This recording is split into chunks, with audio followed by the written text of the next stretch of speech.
December 21st. Papa woke Joachim early on the morning of December 21st. We have to get going. I have to go to work a little early today, you see, but this is important. In fact, it's more important than maybe my job. Joachim sat up in bed and opened the proper door. He had almost begun to dread Christmas because then there wouldn't be anything left of the magic advent calendar. That day there was a picture of a village beside a shining lake, and the village and the low hills around the lake were bathed in gold. Joachim began to read. Evangelial.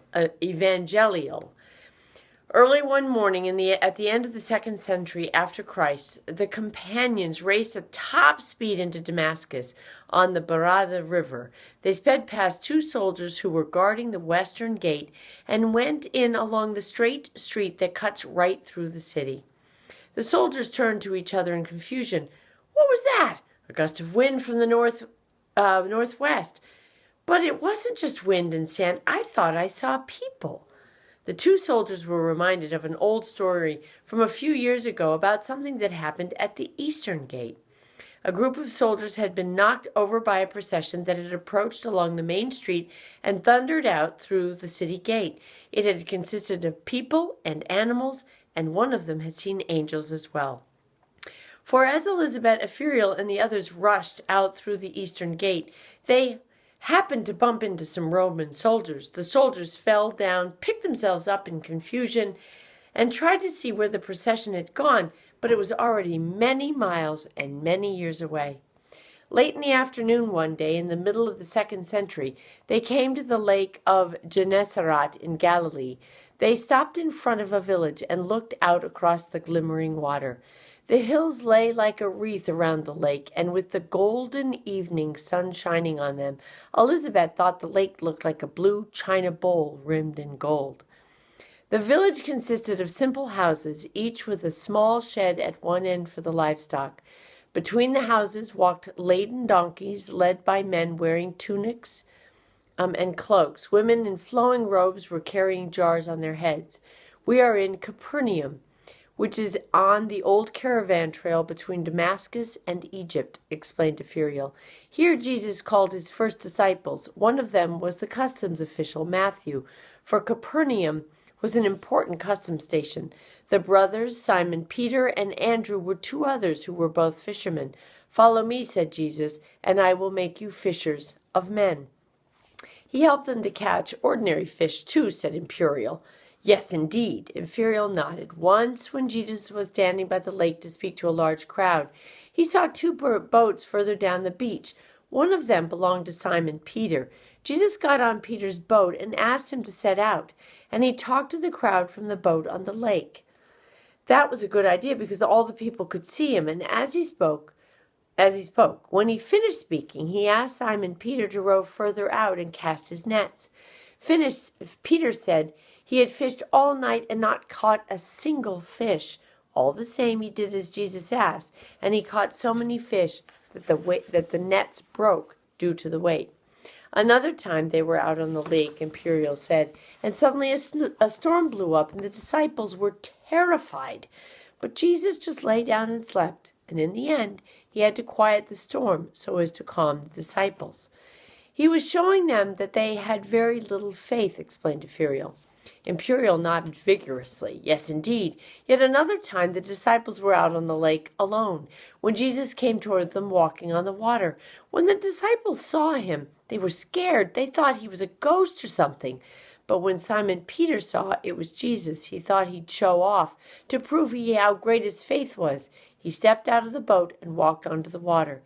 It went well at first, but in a short time he became afraid of the water and began to sink. He called to Jesus to come and save him. Joshua struck the shepherd's crook against a pile of broken stones. To Bethlehem, to Bethlehem. They sped off along the shore of the lake of Gennesaret. Before long, Ephriel called to them to stop, and he pointed to the shelf of a rock. That's where Jesus gave the famous Sermon on the Mount. He talked about the most important things he wanted to teach us. What were they? Elizabeth asked. Ephriel spread her legs. Our Father who art in heaven, hallowed be thy name.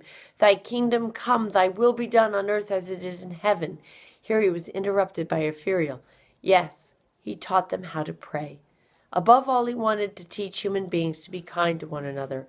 But he also wanted to show that nobody is perfect in the sight of God, and that's all right. Blessed be the merciful, whosoever shall smite thee on thy right cheek, turn to him the other also. Love your enemies, and pray for those who persecute you. Whatsoever ye would that should do to you, do ye even so unto them. That's enough. Thank you, interrupted Ephriel. We know you remember it all. I hope so, as one of the angels of the Lord. All of the three wise men obviously wanted to say something. Caspar Balthazar nodded at Melchior and let him speak. But it's not enough to learn the rules of life by heart. It's more important to try to follow them. And the most important thing is to do something for people in need, for people who are sick and poor, and for people fleeing from their homes. For that is the message of Christmas.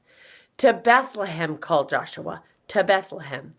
They had scarcely gotten up speed when Ephriel turned to Elizabeth and told her they were running through the place where Jesus had fed 5,000 people with only a few loaves and fishes. Yes, indeed, said Ephriel. Jesus wanted people to share the little that they had. If only they could learn to share with each other, then nobody would be hungry and nobody would be poor. When they came to the village of Tiberias, they turned from the lake of Gennesaret and up through a hilly area. At the head of a fertile valley with palms and fruit trees was another village. The angel time says it's 107 years have passed since Jesus was born. This town is called Nazareth. Jesus grew up here, the son of Joseph the carpenter. This was where an angel of the Lord appeared to Mary to tell her she was going to have a child. He had scarcely finished speaking when something fell through a hole in the sky. The next moment, still yet another angel was standing in front of the pilgrims. In his hand he held a trumpet. The angel blew once on the trumpet and said, I am the angel Evangeliel, and I proclaim to you a great joy. There is only a short time left until Jesus is born. Ephriel began fluttering around Elizabeth. He is one of us and will be with us for the last part of our journey. Elizabeth was reminded of the words of an old Christmas carol. The angel of the Lord came down, and glory shone around. She sang in as pretty a voice as she could, and the three wise men clapped their hands because she sang so beautifully. That embarrassed her, so that they would not just look at her, she said, we must be getting close to Bethlehem since there are so many angels. Joshua gave one of the sheep a little slap on its rump. To Bethlehem, to Bethlehem. Now they were only 100 years away from reaching the city of David. Now things are really starting to fall into place, said Papa. Mama turned towards him in surprise. You mean they've arrived in the Holy Land? Quirinius said something yesterday when they were approaching Damascus. He said it's good to be home again. Naturally, that was because the governor of Syria may well have lived in Damascus, but I seem to hear John's voice. It's good to be home again.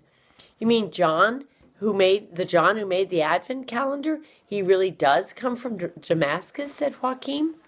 Papa nodded. Who is Quirinius in this extraordinary story? It was Quirinius who gave Elizabeth an Advent calendar, the one with the picture of the fair-haired girl. That's how he imagined himself in the story. He and the young woman he met in Rome. He's put it into the middle of this long story, although Quirinius and that Advent calendar only come in the 12th and 13th chapters. Quirinius had said Dixie all the time when he was saying something. That means I have spoken. And I hear John's voice again. He has spoken, and what he has said is in this remarkable Advent calendar. You're right, said Mama, but an interesting piece of information came out today. What was that? Well, the old flower seller has described many towns and places on the long journey to Bethlehem, but today the description was more exact. He writes about the straight street that cuts through the city of Damascus from the western to the eastern gate. Only someone familiar with the place would write something like that. Perhaps so, but don't you think he might have heard of the old story about the soldiers who were knocked down over by a procession of angels? Nonsense, said Father, snorting. Then he stopped himself. But nothing can be discounted. If only we could find John. Joaquin was thinking about something very different. He looked down at the piece of paper, and he put his finger on one of the sentences. The wise men said it's important to do something for people who are fleeing from their homes. What do you think he meant by that? I suppose he was thinking of refugees and people like that. Exactly, said Joaquin. That's just what I thought. What about it? I thought it had something to do with the lady in the photo. She was a refugee, and she was his girlfriend. Before Joaquin fell asleep that night, he spent a little time playing with the letters of the alphabet. He thought about John, who had met Elizabeth in Rome, and about Roma, which turned out to mean amor when it was read backwards. Finally, he wrote some magic letters in his little notebook. Elizabeth Tebas, and in the middle, Roma amor. The diagram looked like a door, or perhaps a door that was inside another door. But what was inside that door? Good night, and I love you.